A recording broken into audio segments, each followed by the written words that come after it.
Думайте, што пішаце. Сілавікі і прапагандысты робяць суворыя вочы, перасцерагаючы карыстальнікаў соцсетак. Уже есть лица установленные, кого задерживали и привлекали к уголовной ответственности за публикации. Опять же, перечень конкретный, за который привлекали, мы называли. Это разжигание социальной вражды и розни, это заведомо ложные сообщения об опасности. Следчы камітэт і міліцыя ўзяліся за вызначэнне межаў дазволенага ў сацыяльных сетках. Пагражаюць людзям адказнасцю за аплёткі, цкаванне, неабгрунтаваныя скаргі на дзяржаўныя органы і так званы дэструктыў. Як прыклад апошняга згадалі травеньскую публікацыю флагштоку пра крымінальную справу супраць экс-кіраўніка гомельскага гарвыканкаму, якую следчы камітэт зняпраўдзіў.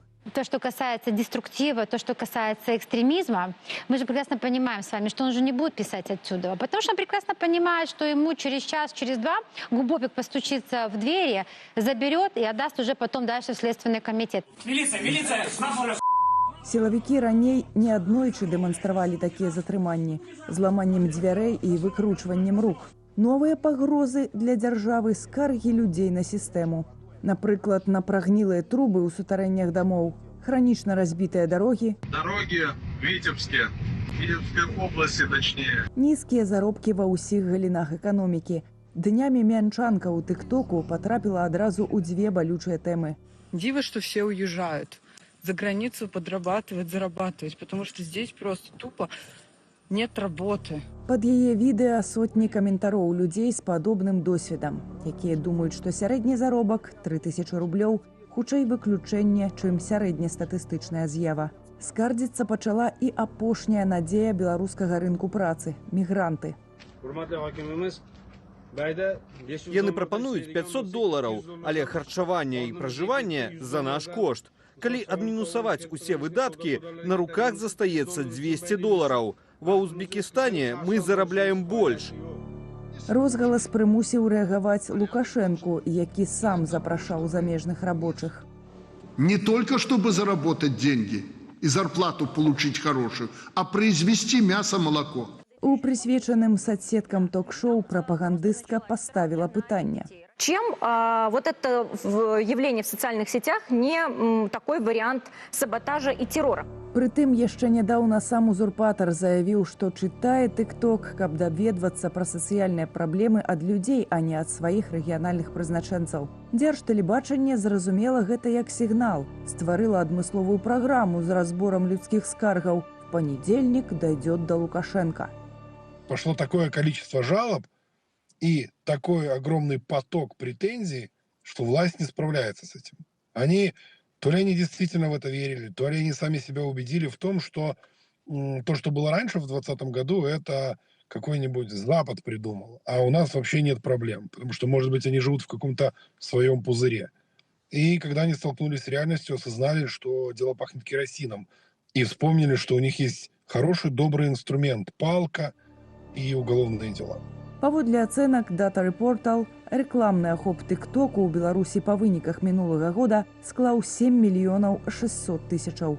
Гэта самая вялікая сацыяльная платформа ў краіне з акаунтамі 18+. На дзяржаўным ТБ прогучала яшчэ большая лічба. 8,5 миллионов человек у нас подписано. Я всегда говорю, вот эти 8,5 миллионов подписчиков переведем и скажем 8,5 миллионов избирателей. За тык-токам у рэйтынгу ідуць іншыя мільённікі. YouTube, Telegram, Instagram, УКонтакте. Далей адносна бяспечны для ўладаў LinkedIn і Аднакласнікі, з якіх паступова сыходзіць аўдыторыя. А вось за імі Threads 700 000, які ахоўнікі рэжыму называюць найбольш зацятаю меншасцю і абяцаюць кантраляваць нароўні з тык-токам.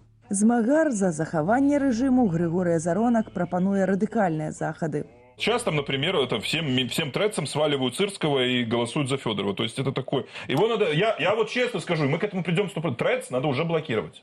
Это просто тупо ботаферма, это тупо... Там бесполезно что-то делать, там бесполезно нам проводить государственную политику. Раней Азаронак хваліў Расію за запавольванне і блакаванне платформа, у якіх спецслужбы не ў стане кантраляваць. Пры гэтым відавочна, што прапаноўваць блакаваць тык-ток ніякі Азаронак не асмеліцца. Бо гэта кітайская платформа і вялікі кітайскі брат гэтага не ўхваліць. А вось прапагандыст Ігор Тур думае інакш. Нельзя бороться с какой-то социальной сетью. Это все равно борьба с симптомом. Проблема немножко в другом. Корень зла – это желание части наших людей, не только наших вообще в мире, хайповать на пустом месте. Тур заклікае сілавікоў паказаць рэальныя затрыманні і суды. З разлікам, што пісаць лішняе ў соцсетках стане менш ахвочых. Сілавікі і ўлады ўвогуле для сябе зрабілі высновы з 2020 года, таму што тады сацыяльныя сеткі, той же Телеграм, яны сталі такім магутным сродкам мабілізацыі, палітычнай мабілізацыі мас, каардынацыі дзеянняў, самаарганізацыі. І вось гэта засечка ў мазгах людзей у пагонах, у мазгах сілавікоў застаецца. Зацісканне свабоды выказвання ў інтэрнэце можа прывесці да сацыяльнага выбуху, мяркуе блогер Артём Шапараў. Сістэма спрабуе трымаць руку на пульсе і актыўна прысутнічаць на гэтых пляцоўках. Юлія Цельпук-Белсад. Ну і зараз гэтую тэму мы абмяркуем з палітычным і медыааналітыкам Паўлюком Быковскім, які ўжо ў нашай студыі. Прывітанне. Вітаю вас. Дзякуй, што далучыліся, хаця тэма, такая, скажем, непростая, паколькі, здаецца, улады весь час пасоўваюць гэтай чырвонай лініі для беларусаў. Раней ўжо, пасля 2020 года паступова стала проста вельмі незаконна і страшна крытыкаваць палітыку, за гэта можна сесці. Потым уже нельга стала крытыкаваць чыноўнікаў. Ці дойдуць яны таго, што будуць нейкім чынам пагражаць беларусам за крытыку, умоўна скажем, дворнікаў і дарожнікаў? Глядзіце, насамрэч не все ведаюць, што крытыкаваць страшна. Для гэтага трэба быць пагружаным у нацыянальныя незалежныя медыа, мясцовыя медыа, якія пра гэта могуць расказаць. Ёсць важная функцыя для любой дзяржавы, зваротная сувязь з грамадствам, і гэтую сувязь атрымліваюць і праз выбары, і праз сустрэчы з грамадзянамі, з пісьмаў газеты, выхады на тэлебачанне, у тым ліку сацыяльныя сеткі. У Беларусі, з-за таго, што няма нармальнай выбарчай сістэмы, ёсць імітацыя яе, то з аднаго боку кажуць, што ёсць народны, быццам бы прэзідэнт, народная ўлада, але разам з тым крытыкаваць все больш забараняюць, і апошнімі аддушанымі застаюцца тыя сацыяльныя сеткі, дзе можна выказацца. І на сённяшні момант аказалася такая цікавая штука. Сапраўды папулярны TikTok і малапапулярны Threads, але у Threads сабраліся людзі, якія раней былі карыстальнікамі іншых сацыяльных сетак, тых, хто не вельмі цікавіўся палітыкай. І раптам яны атрымалі для сябе новую сетку, дзе можна выказацца пісьмова. І там яны пачалі это гаварыць. І вось у іх няма досведа пераследу за крытыку, і яны радыя выказацца. Таму у адным месцы мы бачым людзі, якіх проста вялікая сацыяльная сетка намнога ахоплівае, таму прыцягвае людзей, якія гатовы выказацца, а тут людзі, якія, так мовіць, не напужаныя. І там мы бачым эфект і зваротную сувязь, і крытыку, і кіраўнікі дзяржавы спрабуюць на это рэагаваць. Вось у вашым сюжэце было, што яны папрасілі пісаць, звяртацца ў TikTok. Панядзельнік дойдзе да Лукашэнка. Так, і яны сапраўды зрабілі перадачу, у якой яны займаліся дэканструкцыяй, містыфікацыяй, можа быць, разбіралі, што все, хто там скардзяцца, все не маюць рацыі. У іх все нешта не так было. А вось цалкам заткнуць эту дзірку, тут Тур мае рацыю немагчыма, бо это барацьба з сімптомамі, але тое, што ён прапануе, напужаць людзей, это таксама не вырашэнне сітуацыі, бо людзі скардзяцца не таму, што ім так захацелася выдумаць праблемы.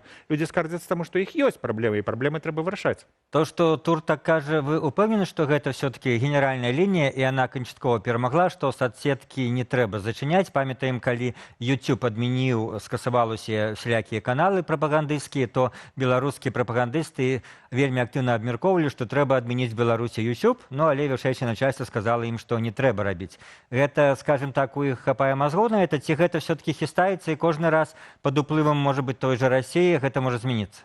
Ну, глядзіце, калі мы арыентуемся на то, што сказалі прапагандысты, то мы можам трапіць у сітуацыю, ім ніхто не даводзіў, якое будзе прынята рашэнне. Яны самі па інерцыі, па таму накатанай калеі, у якой яны знаходзяцца, нешта выдумляюць і кажуць, ну, за гэта іх ніхто не пакарае, яны ахраніцелі. Але з пункту гледжання захавання рэжыма, у прынцыпе, вядома, што калі зачыніць сервіс Google у Беларусі, ну, абрынецца не толькі YouTube, абрынецца не толькі гэта, але і мабільная сувязь у нас на андроідах у значнай часткі насельніцтва. Сацыяльныя, банкаўскія структуры, всё гэта. Так, шмат што знаходзіцца на серверах Google, і прылічыць, якія будуць наступствы, ну, не зусім магчыма. З другого боку, калі казаць пра тое, што людзі раптам перастануць пісаць, ну, гэта таксама неверагодна. Таму хутчэй трэба, ну, з іх пункту гледжання стварыць сітуацыю кантраляванага выхада, дзе імітуюцца людзі, якія звяртаюцца, можа быць, з дробнымі праблемамі, якія можна вырашыць, і пахваліцца тым, што вырашылі. А вось нейкія вялікія праблемы іх адносяць да палітыкі і забараняюць на эту тэму гаварыць. Таму ў нас ёсць і змены, у тым ліку, ў заканадаўства аб зваротах грамадзянаў пра тое, што а давайце, каб не было там дыскрэдытацыі дзяржавы і гэтак далей, мы вас можам пакараць. Я сапраўды в гэтай, ну, адносна новай, адносна іншых сеткі Threads часам бачу такія дыскусіі і бачу, што людзі з Беларусі, і мне часам за іх страшна. Вось у сілавікоў яшчэ не дайшлі рукі, это адносна новая, вельмі хутка растучая сетка. І, ну, ваш, скажем, прагноз з пункту гледжання аналізу, паколькі забараняць яны вырашылі не рабіць, то яны будуць, ну, нейкія адзіночныя, там, такія публічныя устраиваць, ну, пакаранні, мне здаецца, так? Вот як ёсць тэатр бяспекі ў аэрапортах, нам паказваюць, як нас правяраюць, і мы мусім быць спакойныя, што нейкі тэрарыст ніякую бомбу на борт не правядзе. Хаця па-сапраўднаму тое, што робіцца для абароны нас на борце самалёта, робіцца небачным. Не толькі гэтыя крокі, і яны не самыя важныя. То і вот тут у нас тэатр такі прапагандысцкі, каб усіх напужаць, што гэта будзе, і каб людзі, ну, не наважыліся звяртацца. Сапраўды гэта можа і спрацаваць у нейкай ступені, але не да канца, бо ніколі немагчыма дагрукацца да вот гэтых неангажаваных людзей, якія, а мы палітыкай не цікавімся, адпаведна, мы не цікавімся палітыкай, мы не ведаем, што это страшна. І, адпаведна, калі... Пакуль нехта не прыйдзе і не пакажа, што это страшна. Але чаму страшна сказаць, што дворнік кепска працуе? Чаму страшна сказаць, што лямпачкі пабітыя ў пад'ездзе, там дах працякае ці штосьці падобнае? Гэта тое, што было і за савецкім часам дазволена. Пра гэта звярталіся да дэпутатаў, да нейкіх уладаў, да компарты. І нават казалі, мы не пойдзем галасаваць на выбары, пакуль не вырашым нашу праблему. І праблема часта вырашалася. Не заўсёды, але былі такія прыклады. А вот сёння полностью позбавиться вот этой вот функции, чтобы люди поскардзіліся, прыцягнулі увагу да праблемы і вырашылі яе такім чынам, немагчыма. Ну вот зараз казала прапагандыстка вариант саботажа и террора. Так она назвала просто, ну, даволі невинные комменты в соцсетках, скаргу на нейкія, ну, літаральна побытавыя недахопы. Ну так, яна дыскрэдытуе гэтыя звароты, але гэта не значыць, што яе пачуюць. Бо тая аўдыторыя, якая, ну, допустим, з Інстаграма прыйшла в Threads, яна хутчэй за ўсё так і не глядзіць беларускае тэлебачанне, хутчэй за ўсё не вельмі цікавіцца, у тым ліку і незалежнымі СМІ, і ў выніку не трапіць ні напрямую праз прапагандысцкую машыну, ні праз люстэрка незалежных СМІ, якія расказваюць пра праблемы. Адпаведна, гэтыя людзі доўга будуць заставацца непужанымі, пакуль, ну, сапраўды хваля па сарафаннаму, што называецца, радыё, не дойдзе да іх, што гэта рабіць небяспечна.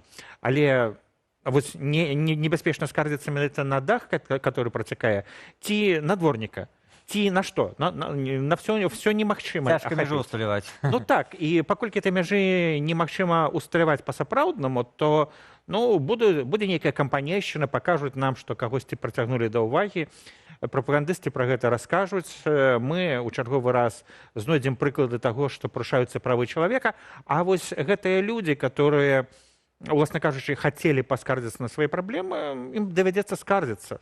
А па-вашаму, ці пойдуць прапагандысты, ці, скажам, вся дзяржаўная машына вось у гэтай соцсеткі, бо мы бачым, як это адбываецца, там раней не было, яшчэ там 3-4 гады назад, зараз в YouTube абавязкова на кожны незалежную прэсу з'явяцца некалькі боты, якія кажуць, вось тут здраднікі, траля-траля і гэтак далей. Ці яны будуць больш актыўна выкарыстоўваць, вось, как это в савецкі час называлось, контрпрапаганду такую? Сваё уздзеянне на то, што налічыць дэструктыўным уздзеяннем, яны будуць рабіць. Бо гэта і тэхнічна зараз даволі нескладана. Можна карыстацца алгарытмамі, можна пісаць, ну, выкарыстоўваць там ліку штучны інтэлект. Можна мець нейкую частку людзей, якія атрымліваюць за гэта заробак, а ёсць і ідэйныя, которые гатовы далучыцца. Гэта ўсё ёсць, але гэта не дае такога эфекту, бо яны вядуць гэта змаганне не прапануючы новыя аргументы, а толькі або засмечваючы прастору, каб людзям было неёмка прысутнічаць у каментарах, бо там будуць усе сварыцца, а можа быць, мне непрыемна, калі там матам лаюцца, адзін аднаго абражаюць. Або яны проста дабіваюцца таго, што дасылаюць страйкі на YouTube, а гэта відэа быццам бы парушаныя правы, або парушаныя правілы супольнасці, або яшчэ штосьці і так далей. І гэта таксама інструмент. Але ўсё гэта, як той казаў класік, вушэй асліных мала, каб сонца засланіць. Сонца народнай, так скажем, актыўнасці гэта не заслоніць.